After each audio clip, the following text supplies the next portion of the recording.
Tem uma história que eu achei muito bonita, que eu quero ler para você, essa história de um sábio, porque esses homens que foram para o deserto, eles se tornaram sábios.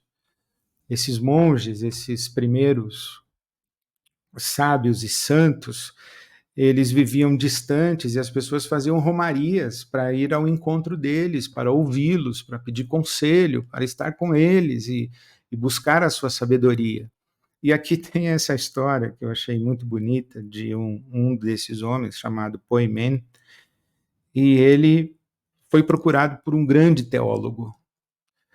E diz o Ansel Green que esse teólogo queria conversar com ele sobre as coisas do céu, os mistérios celestiais e a trindade de Deus ou a triunidade de Deus. E o homem falava dos mistérios celestiais. E o Poimen, o sábio, ele ficava calado, ficava em silêncio, só escutava, até que o homem se irritou e já estava a ponto de ir embora. O que eu acho interessante, aqui um parêntese, é que os mestres espirituais, eles não querem ser... eles não têm carência, eles não fazem questão que você goste deles, porque eles querem ser verdadeiros, eles são autênticos. Eles não são falsos, eles não vendem imagem, porque eles já se encontraram consigo mesmos, eles não estão em busca de aceitação, de aprovação. Então, eu acho que o sábio Poimen ficou ouvindo aquela conversaiada toda e achando chato, ou sei lá o que ele discerniu, e ficou quieto, olhando para o homem, enquanto o homem falava. E, e até então que o homem se irritou e quis ir embora. E um dos assessores lá do grande teólogo interpelou o Poimen e disse para ele: por que você não fala com ele? Por que você não reage? Por que você não responde? Por que você não dialoga com ele? E olha a resposta do Poimen. Ele está nas nuvens e fala de coisas espirituais. Eu sou aqui de baixo e falo de coisas terrenas. Se ele me tivesse falado das paixões da alma, ter-lhe-ia respondido. Mas como fala sobre coisas espirituais, não sou capaz de compreendê-las. Que interessante, né? A teologia, a reflexão teológica, a experiência religiosa, não é um diletantismo, não é um divertimento, não é uma coisa para a gente se sentir bem. É muito fácil a gente ficar discutindo trindade, predestinação, livre-arbítrio, soberania divina e livre-arbítrio, como é que vai ser a batalha do Armagedon, etc. E o sujeito, ele não conversa com a esposa, ele não tem diálogo com o filho, a mulher está brigada com a irmã, tem conflito com a nora, mas fica fazendo curso de internet sobre fim do mundo, Israel e Palestina.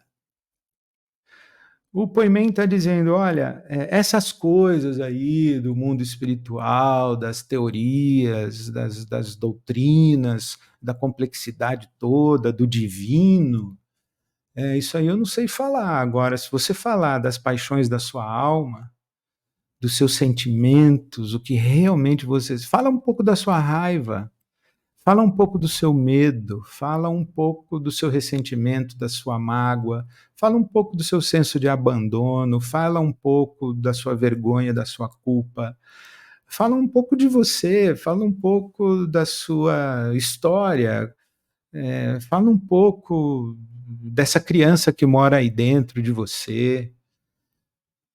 Fala dos seus pensamentos, por que você ficou ofendido quando te trataram daquele jeito ou não te trataram? Por que você foi mexido pela cobiça? Aliás, fala um pouco dos seus vícios, fala um pouco das suas escravidões, das coisas que você não quer fazer, mas faz. E você sabe que a verdadeira liberdade não é fazer o que a gente quer fazer, né? A verdadeira liberdade é a capacidade de não fazer o que a gente não quer fazer. Porque você fala assim, estou com muita vontade agora de comer um pudim de leite condensado, aí eu vou lá e como, isso não é liberdade. Agora, liberdade é eu sei que eu tenho que controlar a minha diabetes e que eu não posso cair de boca nesse pudim, e eu não vou cair. E não vou cair e de maneira muito lúcida, serena, consciente e sem aquele sofrimento, aquela coisa desesperadora, parece que tem que se amarrar no pé da cama para não fazer besteira. Não, você se tornou senhor de si. Você você descobriu, quais são os buracos da sua alma e quais são as armadilhas que você cai repetidamente para tentar preencher esses buracos. Você percebeu do que é que você está fugindo e quais são as suas rotas de fuga. Você percebeu, inclusive, o que você está querendo evitar, se distraindo com seu vício, e aí você teve coragem de encarar de frente essas coisas. Então, a espiritualidade dos padres do deserto tem muito a ver com isso. Não é sem razão que foi dentro dessa tradição monástica que surgiu a lista dos 7 pecados capitais. E os 7 pecados capitais, eles são um gabarito de, de, de maturidade humana. Né? Então, é orgulho, luxúria, inveja, gula, vaidade, ira, cobiça, essas coisas, né? Avareza, né? Essas coisas que são um gabarito dizendo, ó, se você não é escravo de nenhuma delas, e você não cai nesses pecados capitais, é que você está pleno. E aí você diz assim, tá, mas quem é pleno, Ed? Então, é por isso que a gente tem que fazer esse caminho. Né? E o caminho da espiritualidade do deserto, né, é o caminho do silêncio, do recolhimento, da solitude.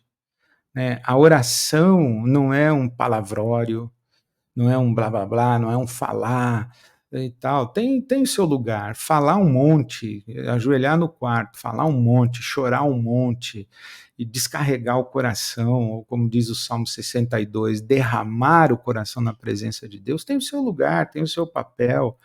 Mas a oração não é só isso.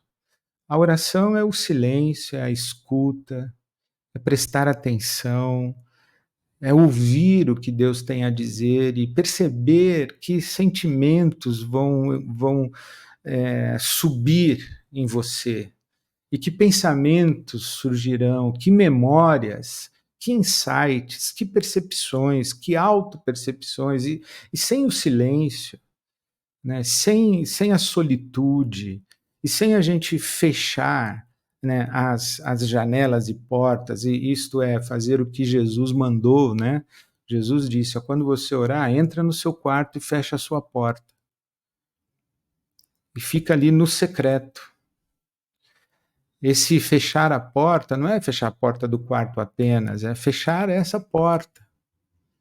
Fechar essa porta, fechar essa porta. Fechar a porta no sentido de discernir e ouvir e acolher essas vozes, até que você entra numa profundidade de encontro consigo, de encontro com Deus. Você tem uma experiência mística. E você entra no mistério de Deus e coisas são comunicadas para você e curas acontecem dentro de você, né, em que você toma consciência. Por exemplo, a gente não tem consciência de respirar. Eu faço muito isso. Por que você faz isso? Porque você parou de respirar e não percebeu. Você está respirando de maneira inadequada, insuficiente. De repente, ter consciência, estar no tempo presente, estar aqui agora, fazendo isso, sem estar incomodado pelo passado e nem ansioso pelo futuro. Isso tudo é uma experiência espiritual. E aí eu pergunto para você, se a gente tem essa dinâmica de devoção, essa dinâmica de experiência, de busca de Deus e de encontro com Deus, você não acredita que isso afeta a sua saúde mental? Sua saúde psíquica, emocional, seu corpo? fazer seu corpo respirar direito, sentar-se adequadamente, dar conta de onde dói, por que dói, em que região se dói na garganta, se dói no peito, se dói na base do ventre, se dói no estômago, se dói nas costas, dói aonde? E por que dói? Cuidar do corpo, acolher os sentimentos, quaisquer que sejam eles, acolher os pensamentos, escutar, no silêncio a gente escutar. Jesus não diz isso? Que o Pai que vê em secreto dá recompensa? Então, que divina recompensa, né? Que divina recompensa. E que divina recompensa não é a saúde. Saúde. Saúde física, saúde emocional, saúde mental, psíquica. Porque isso tudo afeta as nossas relações, afeta os nossos relacionamentos próximos de amor e das pessoas que vivem na mesma casa com a gente. Então, tem gente que está sempre emburrada dentro de casa, tem gente que está sempre puxando para baixo, né, sugando a nossa energia. Deixar de cuidar de si é um ato de desamor para com quem vive na mesma casa que você. Vai se tratar, vai se cuidar, né? Vai se amar e deixe-se amar também e ame, cuidando de si. Então, era esse a minha fala para você. E eu insisto que você, se necessário, busque um acompanhamento clínico, médico, uma terapia, um profissional da saúde mental, mas que você preste atenção de como é a sua experiência religiosa e como é que você cultiva a sua espiritualidade. É porque tudo isso tem a ver e tem muito a ver com a sua saúde integral. Era isso que eu queria repartir com você. Desejo a você muita saúde. Né? E não é sem razão, inclusive, que na Bíblia Sagrada a palavra do Novo Testamento para saúde e salvação é a mesma. A tua fé te salvou e a tua fé te curou é a mesma palavra. Então, que a sua experiência de fé seja para você cura e salvação, salvação e cura. Amém.